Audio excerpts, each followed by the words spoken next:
Welcome to the Driven Moms Answering Adversity interview series, Stories of Success Through Setbacks from Mom Elevated.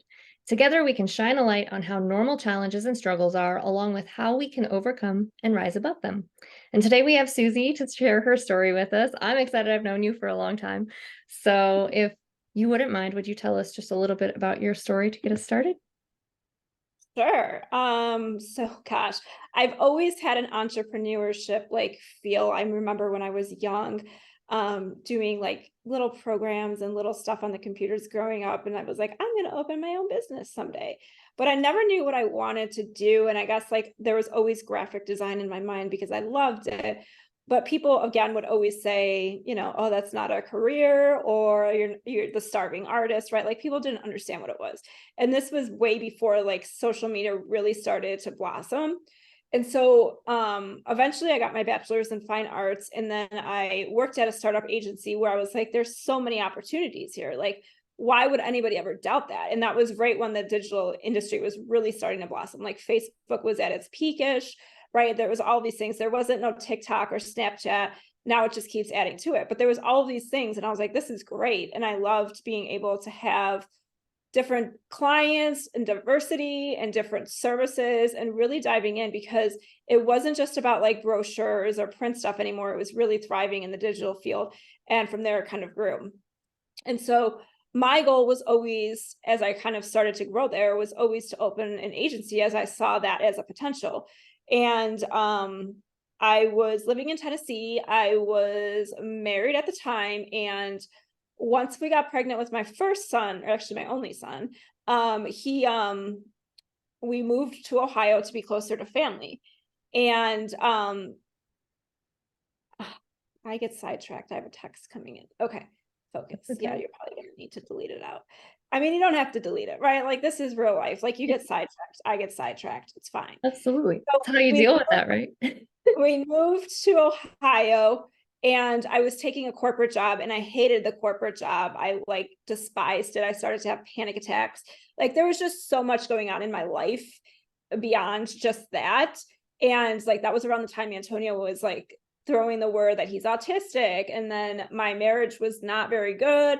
And so like there was just all these pieces, and I was like, I was always freelancing on the side, always doing things to make that extra income and hustle, but it wasn't sustainable enough at the time.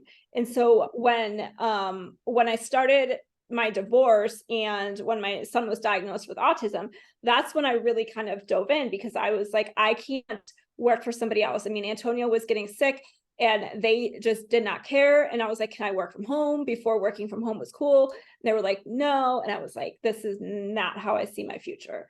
So it was a mutual agreement to leave. And then I started to freelance way more and eventually turn it into an agency model. And I think like, and this kind of can probably go into a little bit of details, is you have to invest in yourself and your company, or however you see that. And we'll talk more. But from there, I was able to really grow an agency that was sustainable for me to be a single mom. And now I want to grow beyond and provide jobs for other people and make clients happy. And now I have entrepreneur spirit. So I'm always trying to juggle my next idea, if it's feasible or not. So that's my story, and that's who I am. And many, I'm sure, can relate. I love that. And how long have you actually been in business now? Because I know that I've worked with you for, gosh, I like think 5 years. I think officially like 6 years or so. I mean, I say officially because I was always freelancing and doing stuff on the side. I was legal, I was paying taxes, but like really and truthfully, like officially probably 6 years. Amazing. Okay. And so you kind of already touched on it with your challenges, your adversity that you've already faced a little bit. And it kind of was like, kind of snowballed, it seemed like, Yeah. where it was all just accumulated in one time. But what do you think is the biggest adversity in that time that you had to kind of rise up to and overcome to get to where you're at? Like, what was that pivotal moment that you're like, okay, it's make or break. This is what I'm going to do. Yeah, I think it's kind of at that point when I was going through my divorce and my son was being diagnosed with autism, right? Like I knew okay, how am I going to survive on my own? And how can I take care of my son the way I need to at the same time? Because we know that the 9 to 5 wasn't going to work. It wasn't feasible. I mean, there's some days when I'm just not working there during the day and I have to work at night, right? So it kind of like balances out because I need to be there for him. So those challenges were like the biggest things when I was like, I need to provide for my family and I need to make sure I'm there for my son. How do I do that? And it was one of those things where like, yeah, business sounds great. Business sounds great. But then comes a time when you're also like, um, how do I grow and make a living? Because I don't know about you, but when you're first starting off, you're kind of just taking things to take it, Yeah. right? And you're undercharging, undervaluing yourself, and then you're like, oh, and then you feel like, oh, they're not going to pay for it, etc. So like there's all of those things at the beginning that I had to go through as well as overcome, because I was like, how can I survive off of this? Yeah. Like you have to be able, and that's when I started to really invest into business coaching, sales coaching, like whatever kind of coaching and or conventions, etc., that I needed to attend to build myself as a person, like build myself as a brand, but then also build the company at the same time. Yeah, absolutely. What do you think would be the most like, what do you think was the biggest shift for realizing that you could invest, but still also like sustainably live? Because especially as a mom, like a single mom, you had to provide certain things. You have to pay those bills. You have to do this. Yeah. You can't rely on something else. What was it? Where were you like, okay, I can figure out that I can invest. I can do this. What was like, because what I did, I hired an accountant. That was the first thing I saved up for and made sure that I could get an accountant. Because while I have an accounting degree, when you're running your business, it's so much to do all of the things and running a household. And Yeah. so, like all of the numbers, sometimes I was like, I can do this, but I don't want to. So if I can have somebody else do this for me and tell me, yes, I'm on the right path, here's where you could like maneuver things. Here's something that I'm noticing that you're maybe not using and you can cut out. It helped me shift and see where I could save money in order to invest in the coaches that I agree. I think that's a big part of it. Helps your mindset. It helps you see where you need to grow to become a better leader, to become a better business owner. But what was it for you, would you say? What were you where you were like, okay, I need to invest in a business coach, so this is Well, one of I think it was that moment of being able to say, you know, am I going to be able to support myself and my son and life, right? Like I think it was that question of, I'm not charging enough. Am I reaching the right audience? Am I doing all of the right things? Are people willing to invest? Or am I just considered a VA and people don't take me serious? And no offense to VAs, but you know what I mean? Like it's not, that didn't mean to come out negative, but sometimes people don't value VAs and they think that they're cheap and not worth it. Yep. Right. And so like, is it VA or am I worth my expertise? Right. And so, I mean, even VAs are worth their expertise, obviously. But it's like where was the next step to really say, okay, I can charge a lot more money and be sustainable. And then from there, once I was sustainable, going in and saying, okay, now that I'm making money, what can I outsource? And you and I just had this conversation before I got on. As I've grown, you know, I'm doing good, but I always want more. Yep. And I did not work on my sales when I was so busy. So you have to have those people in place to outsource and handle client stuff so that you as the business owner or a salesperson, whoever you decide to like help you, but you always need those sales to be going because you can lose anybody at any time, especially, I mean, after COVID, we all know that. So it's like you have to kind of always be doing these things and investing into your future. Ah, I love that. That's beautiful. I might put that on a sticky note, um, which I have everywhere. What do you think it is then about entrepreneurs that makes us continue on through those challenges without giving up when it gets tough? When it's like, would it be easier to just go back to a 9 to 5? Or now that there are hybrid options, would it be easier to just find something I could do from home and not do this? But what do you think it is about entrepreneurs that's like, nope, I'm going to see this through. We're going to do this. I like last week was a very tough week for me. Um, it was one of those weeks where I was like, do I want to keep doing this? Am I in the right spot? Do I want to work with this certain audience? Like, I kept questioning everything. And then I was like, you know what, maybe I should just go back to a 9 to 5. And here I am, right? I didn't even look for a 9 to 5. Like, I was just saying that because I was like, it's got to be the easy way out. But there's no easy way out. And I mean, if I had to put in a 9 to 5, I think the biggest thing is flexibility, primarily because well, there's flexibility for sure for myself, Antonio. Like, if I want to cancel appointments for Fridays and just have a me day, I can have it. And then I could pick up the work on the weekends, right? Like, understanding that I'm in charge and I can take control and power is really what drives, in a sense, because some days I don't feel like doing the things, right? And so I've gotten better over the years and months and days to say, you know, these are office days, and then these I'm not booking any appointments on, because if I want a sick day, I can have a sick day or a personal day, or I can push out work. The flexibility is just so important, though, because I mean, you were talking about this, dropping the kids off, picking up Antonio, going to speech, going to all these extra activities. Then you got to do homework and you got to do all of these things. And I can't be present if I'm not there. You know what I mean? Like, if I'm at 9 to 5s, they're very strict, even with the hybrids. But I think that the biggest thing as well is, like, even talking about hybrids, like, I was talking to a friend the other day too. She's like, I went back to work at 9 to 5, but I hate it. Mm. And she's like, but I want to work on my business. It needs to scale and grow, but it's not there yet. And I think the biggest thing is that you can have a sense of accomplishment and control. And I have so many ideas and thoughts, and like, I'm the hustler. Like, I have to bring in the sales. I'm in control. Everything falls on me, which can be good and bad. But at Yeah. the end of the day, like, it just drives and it motivates you in a different way. And I feel like I don't know, it just doesn't feel like 9 to 5s give you the success, I guess. Yeah. Well, and I think that's also, we have a tendency to want to burn our businesses down when it's like in a slump, or when we're, Yeah. down, when we're like, oh, we just lost a big client. How are we ever going to overcome Yeah. that? How are we ever going to get through it? But then we've also tasted and know what it's like to be successful and be able to charge what we want to charge, and that people do pay that, and that we Right. can do what we want to do.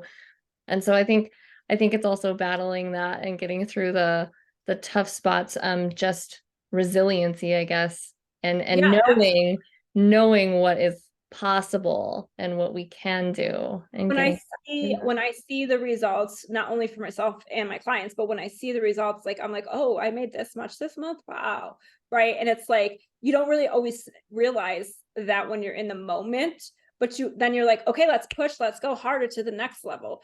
And I think that's kind of like, if you're not driven as a person, entrepreneurship is not good for you, because you have to have so much control and you have to be fierce and not give up in order for it to succeed. Like, we're all going to fail in business. I mean, I've done some business deals that have lost me tons and tons of money.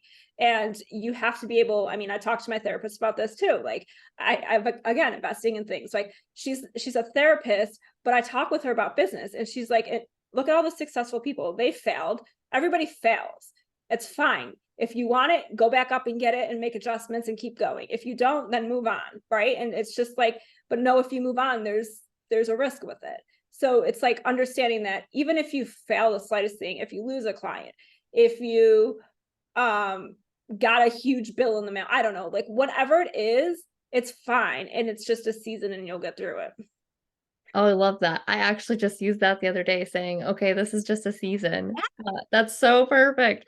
I love Yeah. that. Yep, absolutely. I love everything you just said. That is perfect. I think I'm gonna listen back to this and just make lots of notes and take my own takeaways from this. But on that note, what do you think is the biggest takeaway or lesson that other mompreneurs would be able to tap into from your story and your experience and use in their own? I mean, there's a lot of different things, but I think really is understanding who you are, what your goals are, and what you want to achieve, that sounds so cliche, but like if you don't know your mission, your vision, your purpose, like if you don't know all of that, you're not going to be happy and then you're not going to be successful, right? And so with that being said, like if you're trying to get into the entrepreneurship, don't do something because somebody told you to. Do it for you and build from it. Like you have to want it. It's going to be tough many times. It's not going to be easy at the beginning and or in the middle. It's going to be tough, but you have to be able to keep pushing it forward. That's why when people say love what you do, if you don't love what you do, you're not going to be able to come back up when you have those down days. And I think that another thing is like investing in your future is huge. And I'm not talking like, I mean, that's a whole nother thing. Like if you're investing in finances and whatever, like that's not what I'm talking about. I'm talking about you. Invest in you. Do you need a therapist? Do you need a business coach? Do you need a sales coach? Do you need a coach, a course on how to be a VA? Like whatever it is that you need, even if the price seems like it's high, do it. I remember the first time I hired my sales coach and it was like 500 a month. And that was like one of my big things. I was like, oh my God, it's so much. And then now like I've gained so much. And then there was a bunch of other stuff included, but I was like, that's a lot of money. But at the same time, I was like, I have to spend it to make it. Right. And so be wise about what you're spending and know what you're lacking. I always take time to reflect whenever I can, period. And it's like when I'm mad at a client or something, I write it down and I'm like, why am I mad? Did I do something wrong? Can I do better? Whatever, like asking yourself those questions. Are they getting what they needed or are you just kind of there? Right? What can you do to improve the relationship? Because if you're not improving those relationships, they're going to sink. And then you're going to have to go fish those sales again. And it's so hard to do the sales. Yeah. Oh, I feel like that was like 3 takeaways. So like I know. self-reflection, invest. No, that's okay. It's perfect. It's wonderful. But I think it's really important and they all really go well together because Yeah. if you aren't doing the self-reflection, and I think that's a huge piece is knowing that you yourself need to improve in order to grow your business. And that's okay. And it's going to look different all the We can't time. take things so personal when you're in business. Like I remember when I lost one of my first clients and I would cry and be so mad at them and hate them and all this, right? And that's why I think having those business coaches or whoever, I don't know, whoever you want to work with or have a biz bestie, I don't care, whoever it is, you need that person for them to be like, get your butt back in gear and get up there and figure it out. Like you're going to lose clients or you're not going to get the sales that you expected if you're doing XYZ. So it's like you have to be able to. Yeah, yeah, absolutely. Or when you were saying like love what you do, that Yeah. doesn't mean you're going to love every aspect of what goes into a business. It just Right. means that the overall arching idea of what you're doing and what you do most of the time is something you enjoy and love and at least find interesting, right? Like that you're not going to lose anything or yourself in it. Because like you were saying, values and things are so important as well. It really is. You have to.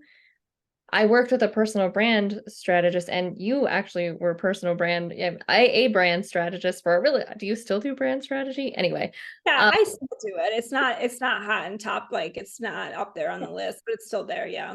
but knowing the ins and outs of that, really, I think for me was eye-opening to see that it is okay to have parts of your business be personal, but it's Right. also okay to have like that line of when you know to be diplomatic or when you know that the decision was made not because they don't like you.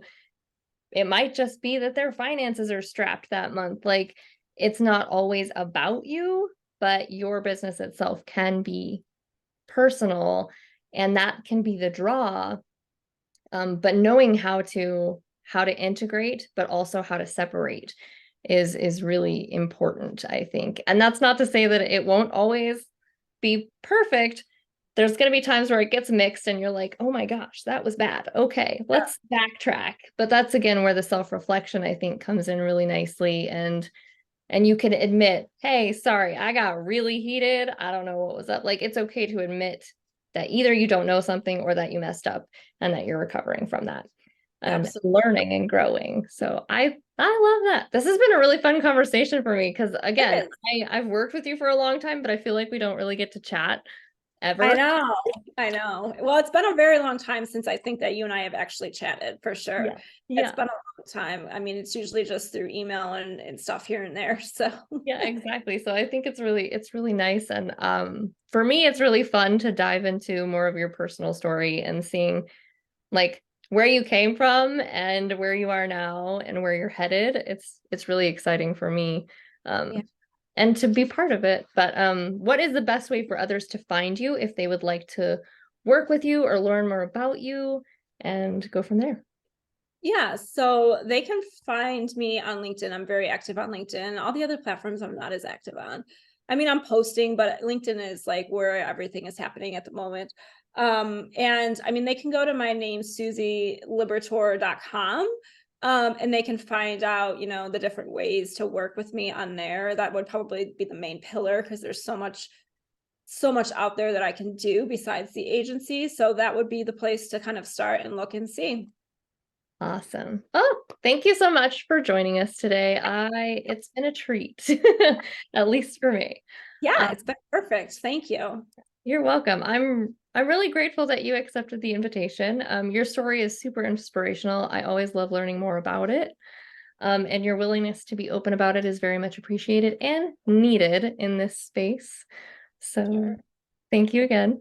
And for those of you out there facing your own adversity, know that you're not alone. That's why we're doing this. That's the whole point of this series, is to know that you're not alone, that other people are also going through this, especially moms.